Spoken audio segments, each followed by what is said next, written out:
How do you let go of what no longer serves you? Your energy and your intuition is always there to tell you when it's time to let something go. Do not waste a year of your life spinning in that negativity energy vortex. Your body knows. Your spirit knows. All right, everybody, get ready. Okay, today on the Mel Robbins podcast, I'm going to take you on a hike with me. The theme that is hitting me today, because it's a crisp fall day, is how the trees around us here in southern Vermont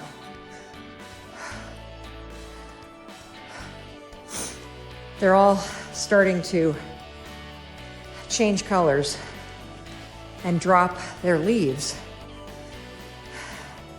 And on the trail, all kinds of leaves have now fallen to the ground.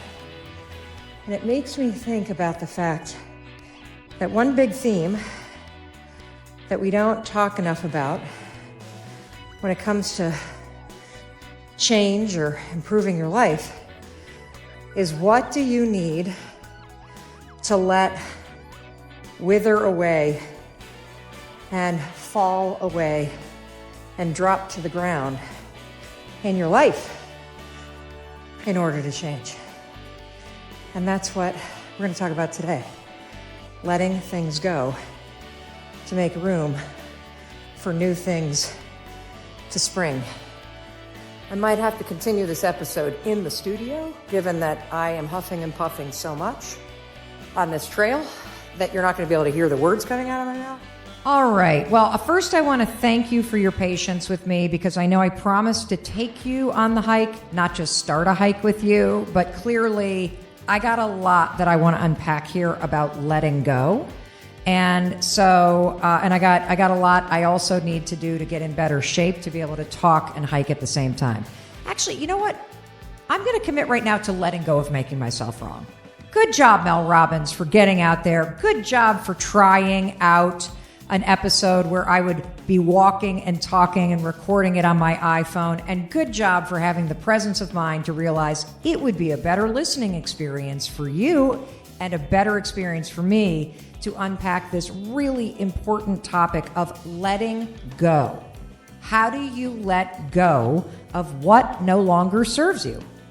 I gotta say, I get questions about this all the time. In fact, just yesterday, I got this question from Cheryl.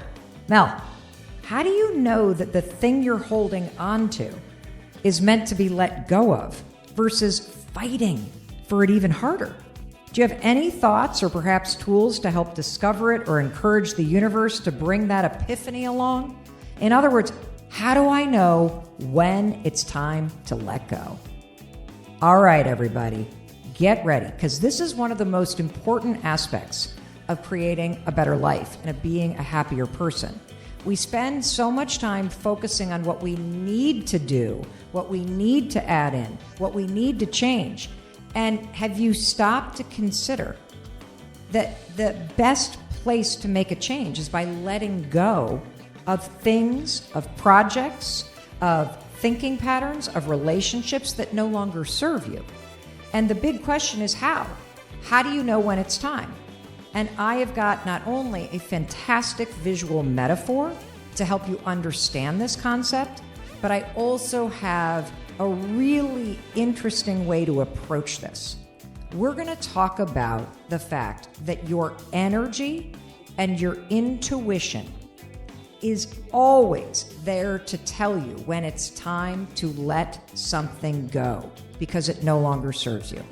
So, to get into this topic, I want to introduce the metaphor. And it was the metaphor I had started talking about as we were on that hike together. I mean, here in the United States anyways, it is autumn.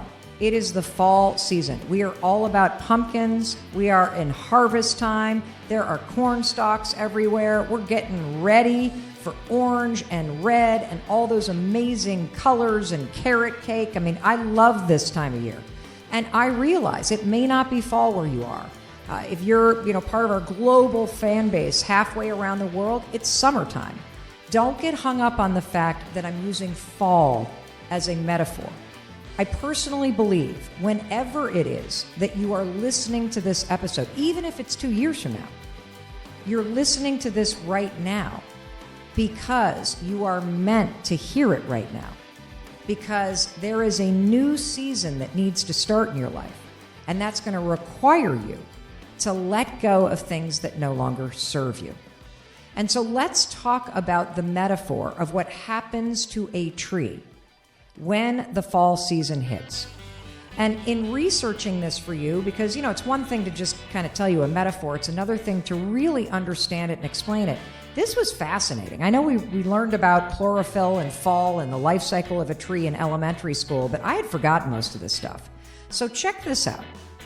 The reason why a tree has leaves is because the tree needs energy to survive. It needs energy to grow. And the leaves have a very particular purpose. The leaves are there to take the sunlight and convert it to energy so that the tree can grow.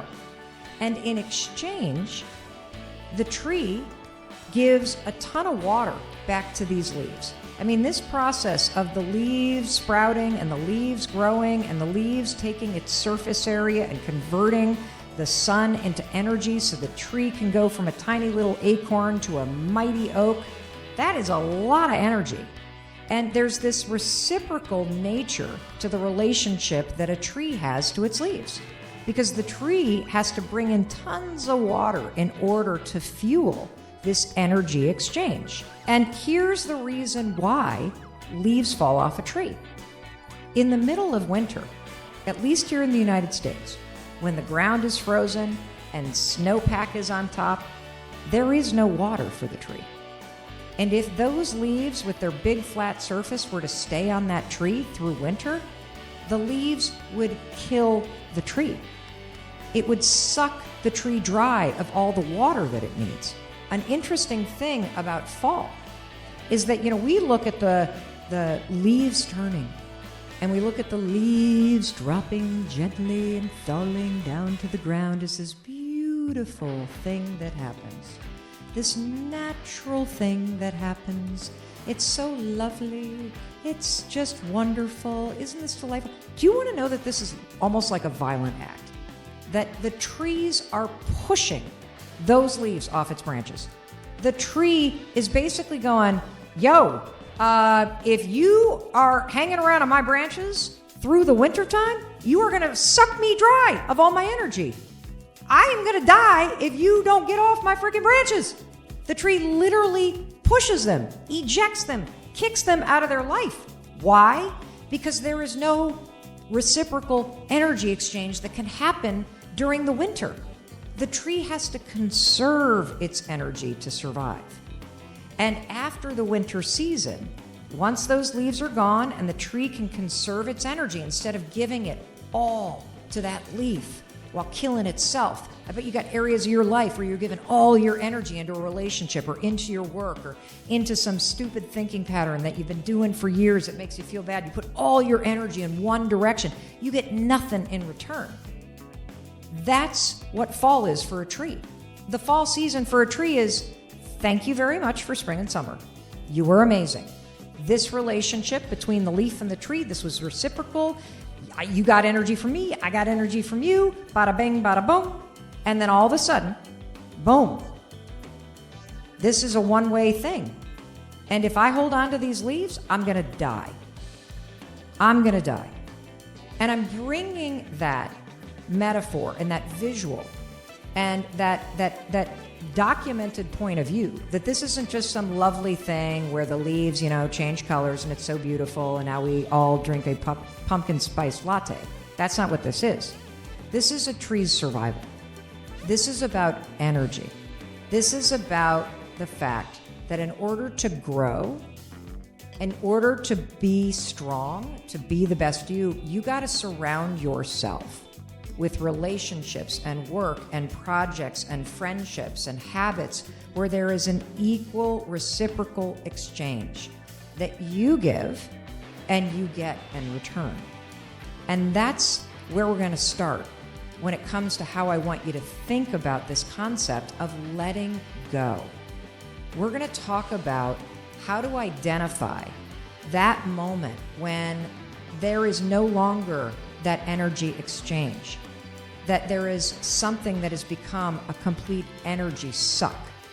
And when you realize, whether it's a friendship or a romantic relationship or a job or some habit or a place that you live, when you realize that something has become an energy suck on you, that's when you know it's time to let go. That's when you know, like that tree, that you better kick that thing off your branches because it's hanging on to you or you're holding on to it. And if you keep doing that, what will happen? And you've had this happen in your life, where you've held on to things for too long, where you refuse to let things go. And what did it do? It sucked you dry. It sucked you dry of your energy. It sucked you dry of your vitality. It made you feel depleted. Instead of those leaves or that project or that person withering away and falling to the ground so that you could regain your strength, so that you could step into a new season of your life, no, you gave it all to them. You held on for too long. Well, guess what? That's not happening anymore. Because what we're going to talk about when we come back from a short word from our sponsors, which I want you to listen to, because by the way, our sponsors, they're the reason why I can show up twice a week. There is a reciprocal exchange between us. They literally pay for this show, which is why I'm so enthusiastic about it, so we can put this out there around the world for free. So I want to give an energy exchange back to the amazing sponsors of the Mel Robbins podcast. Take a listen. We're going to be right back, because we're going to now talk about, in detail, what do I mean by reciprocal energy exchange? And where are the major areas in your life where you tend to start to have this be a one-way thing, where you're given all the energy and you're the one that's depleted and dry? All right, I'll be right back. You hang on to my branches. We're not done yet. It's really green right now, which means these trees are holding on to it. Chlorophyll. That chlorophyll is coming through, but in literally a matter of days, the green is going to leave those leaves, yellow, orange, red, brown, purple. It's going to take over, and those leaves will have served their purpose, and they will all of a sudden wither away and fall to the ground. That was Mel Robbins, your friend who has a degree in botany. No, just kidding. I want to touch on one point from what I said on the trail before we get into this energy exchange and how you're going to use your intuition and the fact that you deserve to have an exchange, a reciprocal nature to what you give and what you receive back from it. I want to talk about one thing that I said, which is the leaves served their purpose. When the leaves are green, the leaves are bringing energy to the tree, and the tree is returning energy in the form of water. The reason why the leaves start to change is because the tree starts to pull back. The tree starts pulling back on the amount of water that it is sending to the leaves. The tree is starting to let go. The leaf no longer serves a purpose. And this is an important thing to say, because so often we have trouble letting go of friendships, of habits, of jobs, for me, where I lived and raised our kids for 26 years. We recently sold our home, and by God, I held on to that for probably 2 years longer than we needed to because I had trouble letting go. But what I want you to focus on is that when something has a purpose in your life, that's an amazing thing. And it's also normal for something to serve a purpose during a specific period of time and to no longer serve a purpose in your life now or in the life you want to create. And so when you honor that a friendship served a purpose, and a really good example of this is, you know how whenever you have a new job or you move an apartment or you move to a city, that all of a sudden the patterns in your life change and your friendships change. And your friendships change because now you're doing different things. So you're bumping into different people. It doesn't mean that you're no longer friends with the people that you used to hang out with at work. But the friends that you had at work served a particular important purpose during that period of your life. There was an equal exchange back and forth. What you gave, you received back. It's why you ate lunch with the same people every day. You enjoyed them and they enjoyed you. But now that you live somewhere else, putting a ton of energy back into that relationship when you're not going to get the same back, it doesn't serve the same purpose. And that's why when you let go of friendships, you also need to let go of the judgment on yourself, like there's something wrong with me, and am I doing something wrong, and do I have any friends? Of course you have friends. The patterns of your life have changed.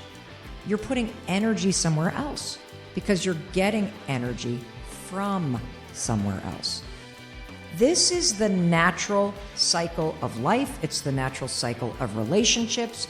And I find that when you really honor the things that you need to let go of, whether it's a job you no longer like, or a house you no longer want to live in, or a friendship you don't see very often, or maybe it's some habit. Maybe it's some habit that you used to have. So when you say something serves a purpose, you actually honor. You honor the energy it used to give you. You honor the fact that you put something into it. And you also honor the fact that not everything is going to be in your life forever. And that's what allows you to let go. You start to let go when you realize that holding on to things is holding you back. And in particular, holding on to the guilt and the judgment that you layer onto yourself that you should, but I feel guilty, but this, but that. That is definitely holding you back from creating a new life and from creating space for something new to happen. And see, that's one of the reasons why you have to learn how to let go. Because when you continue to pour your energy into things that no longer give you energy back, it's going to kill you. It's going to kill your happiness. It's going to kill your vitality.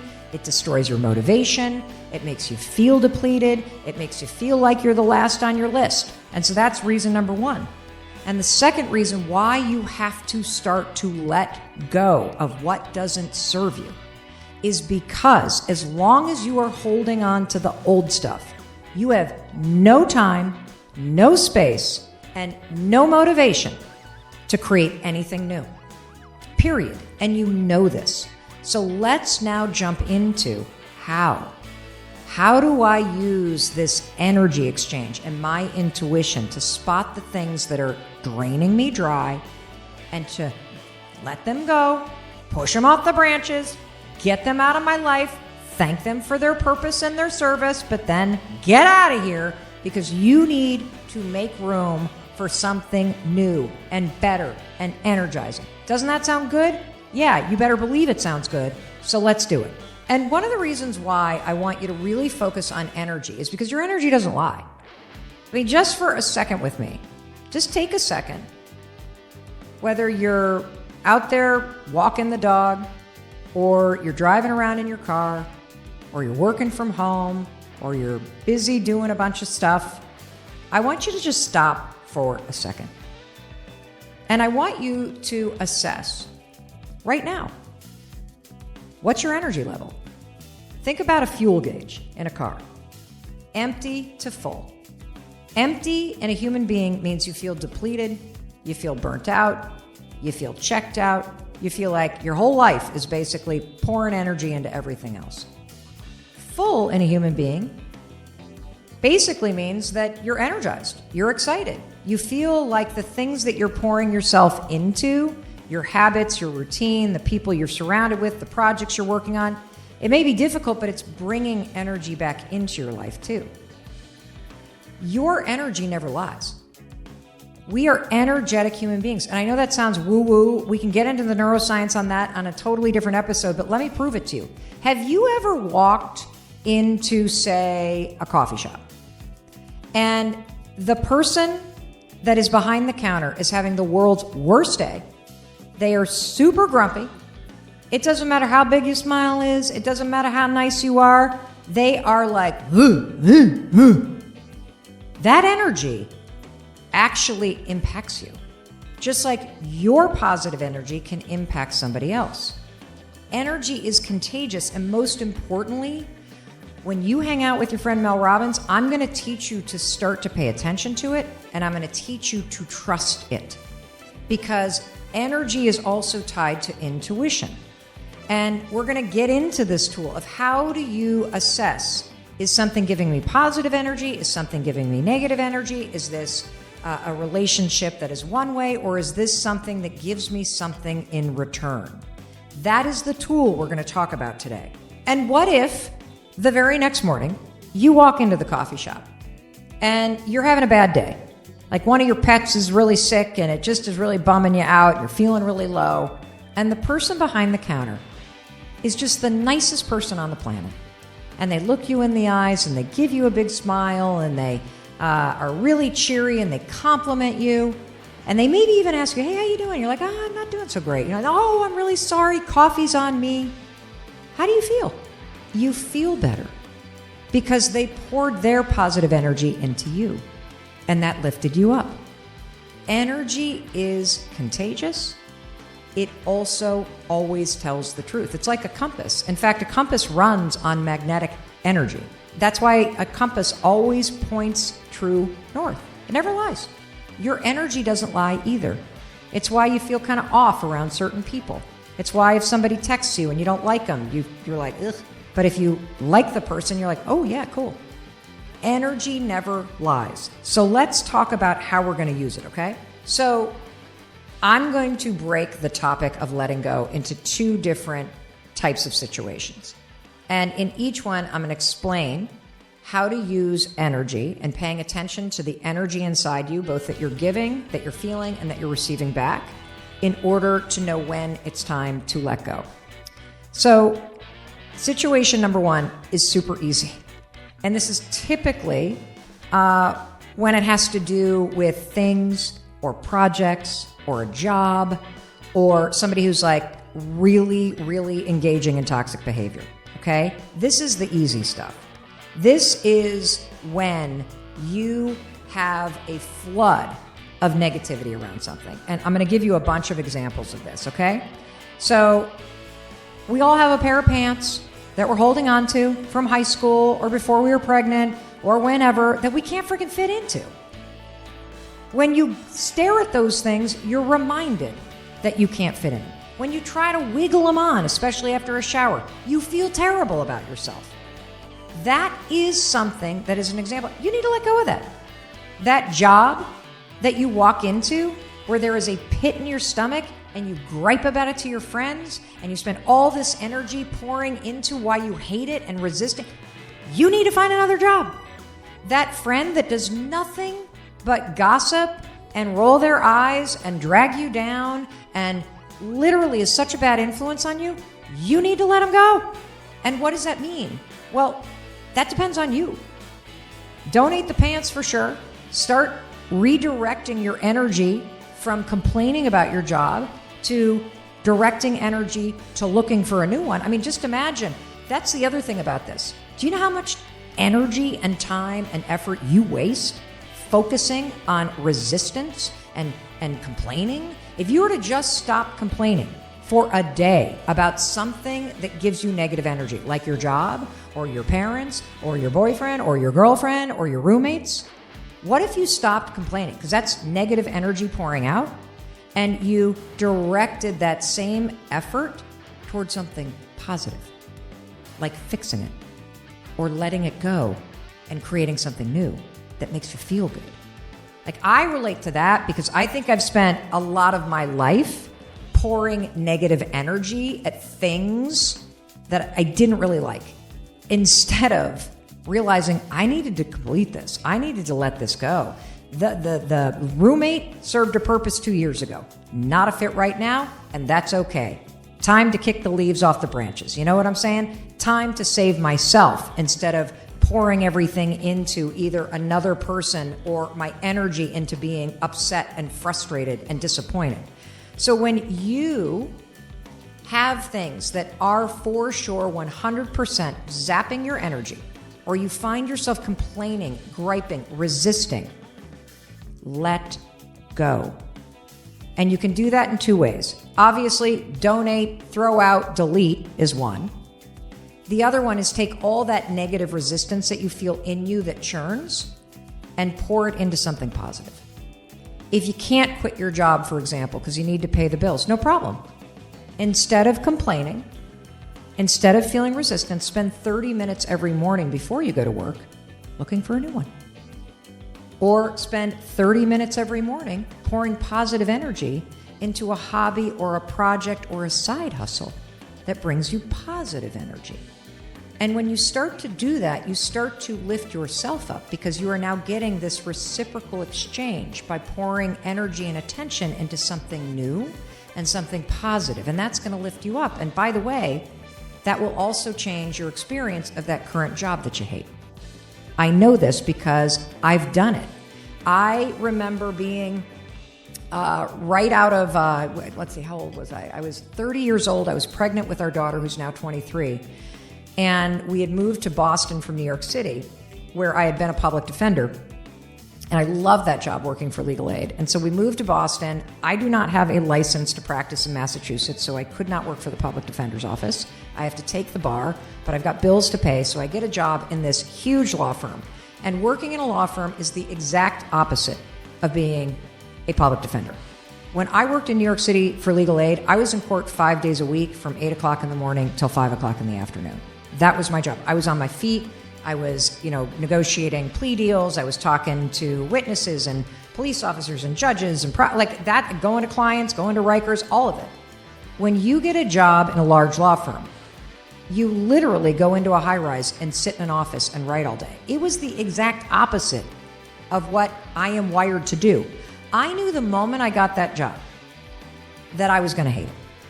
And for a year, I would get on the commuter rail and I would commute in for 45 minutes, and then I would get off the commuter rail and I would clomp over to the building, and then I would get in the elevator, and then I would take the elevator up to the 23rd floor, and then I'd clomp. I'd go into my office and shut the door.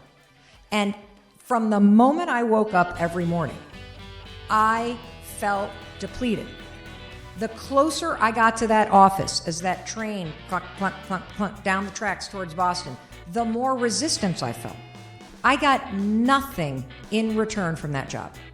Yes, I got a paycheck and I needed it, so it served a purpose, but I was getting nothing of value back. Because when I looked at the partners in the law firm, I knew damn well that's not the life I wanted. I knew that this was not a fit for me. But I'll tell you, I made the mistake that everybody makes. Instead of recognizing that that's how I felt, instead of channeling all of that angst and resistance and into looking for something else, I sat there miserable and I felt depleted and I felt awful. And I'm going to confess this to you. I didn't even take the advice then. You know what happened to me? I got pregnant and I had a baby and I went on maternity leave.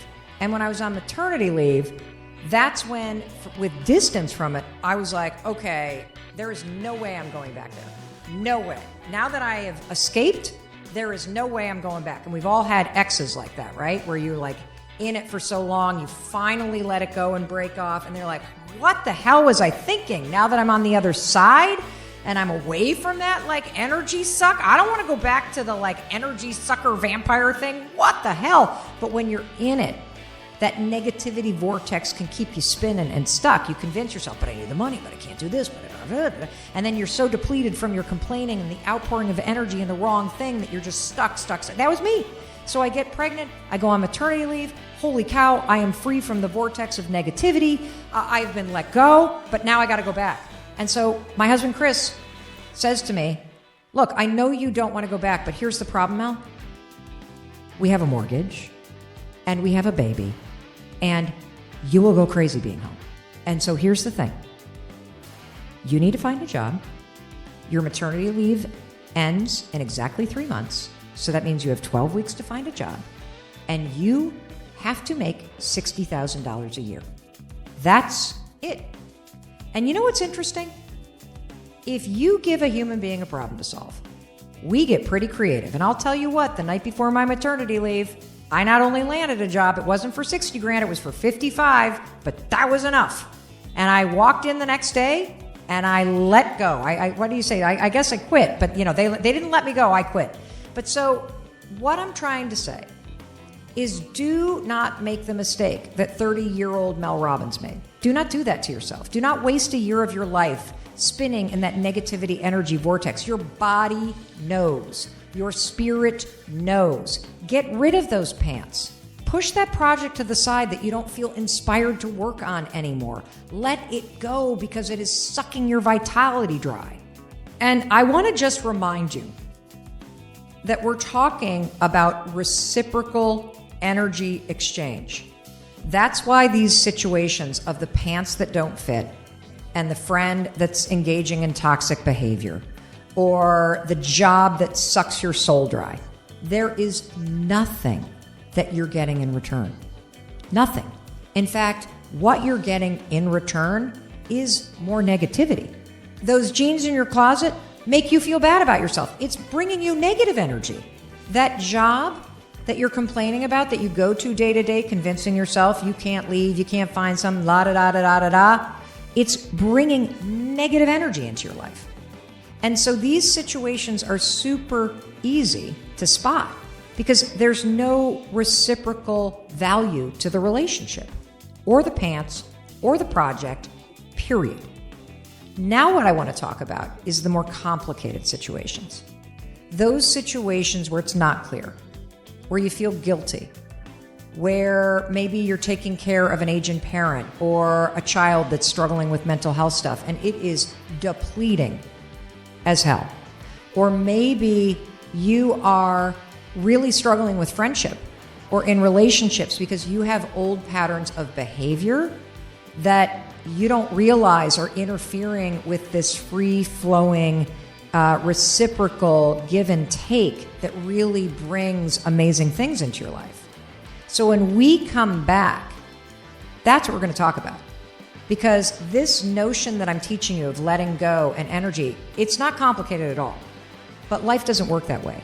Life can get really complicated. And so when we come back, that's what we're going to dig into next. Hey, welcome back. I want to recap everything that we've covered because, you know, here on the Mel Robbins podcast, there is no one left behind. So let's talk about what we've already covered, okay? Number one, we've talked about the fact that in order to be a happier person and create the life that you deserve, you have to learn how to let go of the things that no longer serve you. Number two, you have learned that letting go is a natural and important part of your life cycle. Whether you need to let go of friendships or a job or a place that you live or habits or the friend group that you hang out with, letting go allows you to create room for new growth, new seasons, new chapters, new adventures. And it's only through that growth and those new things that you're allowing yourself to experience that you will come into your full potential and you will unlock the magic in your life. So letting go is not a bad thing. It's a really good thing. It's a great skill. In fact, you know, I notice in the DMs, a lot of you go, you know, but aren't I a quitter if I quit? No, winners quit all the time. I actually think it's a losing thing to do, to hold on to things that no longer serve you. One aspect of being a winner is knowing where to put your focus and knowing when something should end. And so absolutely, winners quit all the time. Because when you're quitting or saying no to something right now, that's actually a yes to something else. And when you frame letting go to be not a no, not a breakup, not something negative, but letting go is letting something else open up in your life. Letting go is a beginning. Letting go is about possibility. Letting go is about the magic that's ahead. It's about the future. And so letting go is so important And I want you to embrace it. The third thing that we talked about is that you have natural intelligence inside of you. And that may sound all woo-woo. This is science. And we're going to unpack this all the time because I'm going to keep coming back to the fact that you have instincts, you have hard wiring. Your gut is trying to tell you something. And one of the fastest ways to read that natural intelligence is to pay attention to your energy. You have felt what I'm talking about. You know when things are off. You know when you feel depleted. You know when you naturally click with somebody. That is data that matters because it's data that helps you make the changes, the small changes that improve your life. The fourth thing that you've clearly learned is that the best things in life are reciprocal. Even volunteering. Volunteering is a reciprocal act. You want to know why? When you volunteer, and you volunteer your time, you volunteer your energy, you donate money, you always receive something in return, don't you? You feel this sense of meaning. You feel connected to something larger and more important than your day-to-day struggles. That is a reciprocal energy exchange. You donate money, you volunteer your time and effort and resources, you get something invaluable back. That's reciprocal. That's why it adds meaning. The best friendships, reciprocal. You pour in, they pour back. Same thing with your romantic relationships. And all you need to do is to think about that one person you chased, right? That you're constantly going after. Should I text her? All the energy going at them. And yeah, maybe you got an orgasm back, but then mostly you got negativity because you're constantly insecure, constantly worried, no idea where you stood, always stressed out about it, thinking about it, distracted by it. That is not a reciprocal relationship. That is an obsession that's unhealthy for you. So there are things in life that are really hard, that take a lot of energy. Things that I hate doing. Things like exercise. I hate exercising. I hate getting out of bed. But once I push through that resistance, right? You learned all about this in the episode called Motivation is Garbage. Once you get the activation energy and you do the thing, what happens after you exercise? You get a reciprocal return of positive energy. You feel great about yourself. The same thing's true about my husband who doesn't drink right now. It takes a lot of effort. At least it did in the beginning. And it was really hard because he had been drinking for a long time. But even though it's hard, it's so worth it. Why? Because there is this reciprocal return. You start to feel so good about yourself. You sleep better at night. You have clarity, you have pride. You're aligned with your values. And that values word is really important because when it becomes even more nuanced, your values is how you're going to create a return of energy in really hard situations. So I can give you two examples. Any one of you who is caring for an aging parent knows how difficult that is. Any one of you that has a child or a partner who is struggling with mental health issues knows how difficult that is. You also know that you are pouring your energy into caring for this person. And it can be very depleting because the person that is sick or the person that's struggling doesn't often give back what you're pouring in. It also may be physically demanding because you're working all the time, plus you're doing this at night, and so you are tired. It's a fact. So how in those situations do you create this exchange of energy? The secret is values. Tap into your values in order to create positive energy back and to help you rise above the day-to-day stresses that are temporary.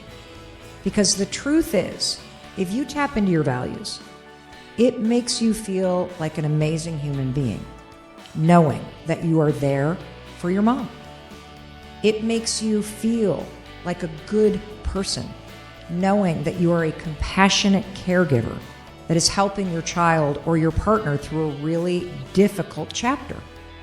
When you start to feel depleted, remind yourself, lift your gaze, raise your gaze, and look out to the future and feel proud of yourself for acting in alignment with the kind of person you know yourself to be, even though it's hard. That's how you create a positive energy return for yourself in those situations where somebody either doesn't have it to give back or the situation itself is really physically demanding. I'll give you another example. I have a friend that is going through a hard time and has been for a long time. And I continue to pour into this friendship, even though I don't get a lot back. Why?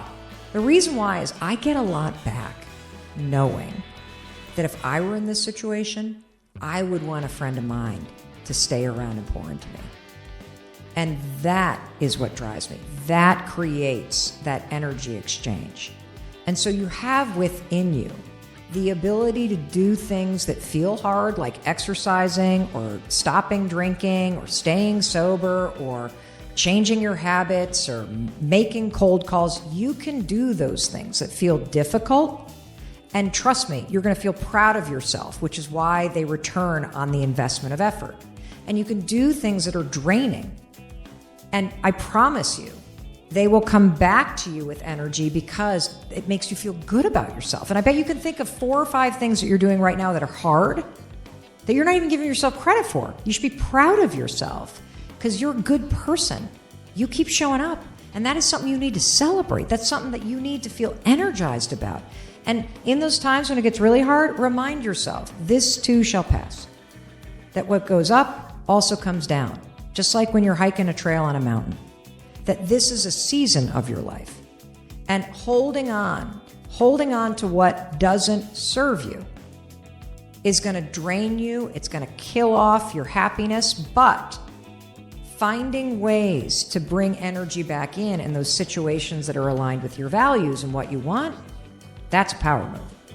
Now to close, there are 2 rules that I want you to start practicing right now because these are the 2 big energy drainers, okay? And you can start today. Energy drainer number 1. Anytime you're complaining. That's right. Complaining to yourself is a complete energy drain, period.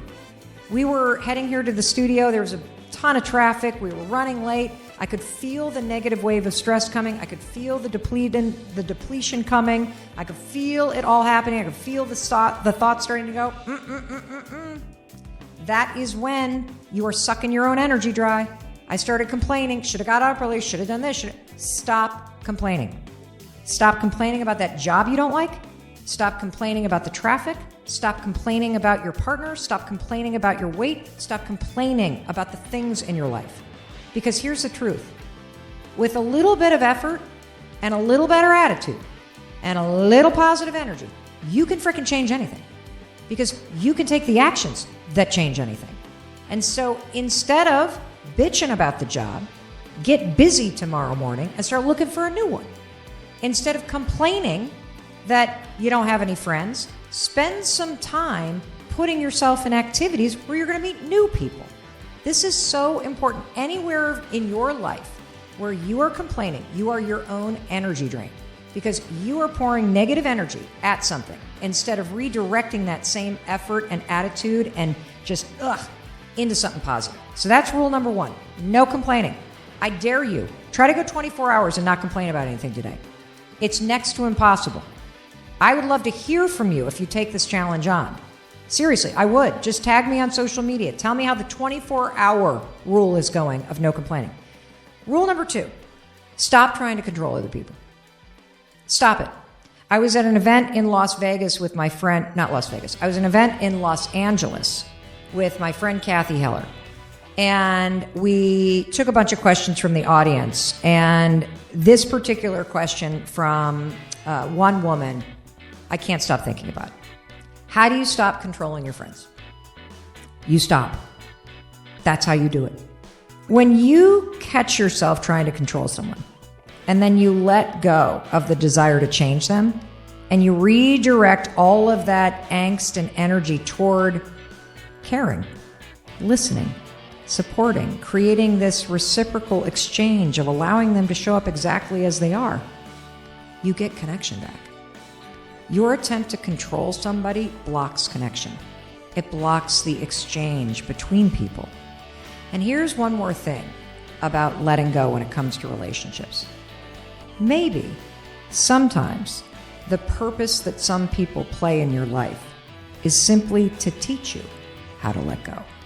Let's go back to the top of Haystack Mountain in southern Vermont, because our friend Mel Robbins, she has huffed and she has puffed, and step by step, she has made it to the top of Haystack Mountain. And there's something interesting about that.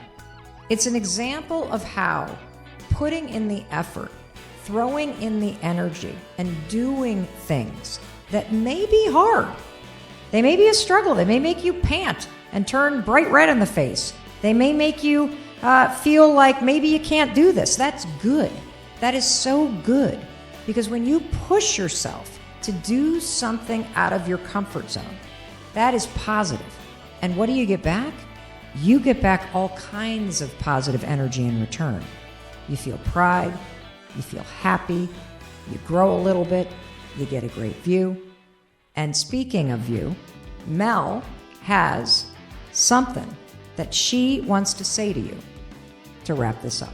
The other amazing thing about hiking and being out here in the woods and climbing on top of a mountain is that once you actually get to the top, your whole brain distorts how painful it was to cross the bridge, hike the trail, and go step by step to get where you wanted to go. But it just goes to show you, with just a little bit of consistent effort and an optimistic attitude, inch by inch, step by step, you can make anything happen. Especially if you make room for new things to come into your life. I can't wait to hear what you've been inspired to let go of in this season. I would love to hear what tools made the most difference from you. If there's somebody in your life that is gripping hard or holding on to things that no longer serve them, please share this episode, because together, you've not only made this one of the #1 ranking podcasts in the entire world before we even launched, but you're also helping us impact and change people's lives around the world every time you share these episodes or you bring these tools into your life and you use them to make your own experience a little happier, a little more fulfilling. And that has a ripple effect on the people that matter most around you. All right. I love you. I believe in you.